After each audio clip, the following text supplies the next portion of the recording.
ராசிகுளம் கிராமத்தில் தண்ணீர் தட்டுப்பாடு 2 ஆண்டுகளாக பயன்பாடின்றி நிற்கும் மேல்நிலை நீர்தேக்க தொட்டி. ராமநாதபுரம் மாவட்டம் ராசிகுளம் கிராமத்தில் குடிநீர் பிரச்சினை தீவிரமாகி வருகிறது.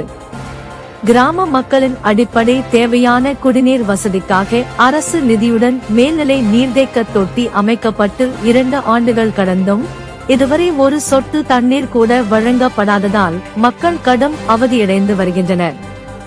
கிராமத்தில் நிலவும் நீண்டகால தண்ணீர் தட்டுப்பாடு காரணமாக பெண்கள் மற்றும் முதியவர்கள் குடிநீருக்காக தொலைதூர பகுதிகளுக்கு செல்ல வேண்டிய சூழ்நிலை உருவாகியுள்ளது. நிலத்தடி நீர்மட்டம் குறைந்து வருவதால் பொதுமக்களின் சிரமம் நாளுக்கு நாள் அதிகரித்து வருகிறது. இதுகுறித்து ராசிகுளம் கிராம மக்கள் தெரிவிப்பதாவது: கிராமத்தில் தண்ணீர் டேங்க் பதித்து 2 வருடங்கள் ஆகிவிட்டது. ஆனால் இதுவரை தண்ணீர் சப்ளை தொடங்கவில்லை. அதிகாரிகளிடம் பலமுறை மனு அளித்தும் எந்த நடவடிக்கையும் எடுக்கப்படவில்லை. உடனடியாக குடிநீர் விநியோகத்தை தொடங்க வேண்டும் என கூறினர்.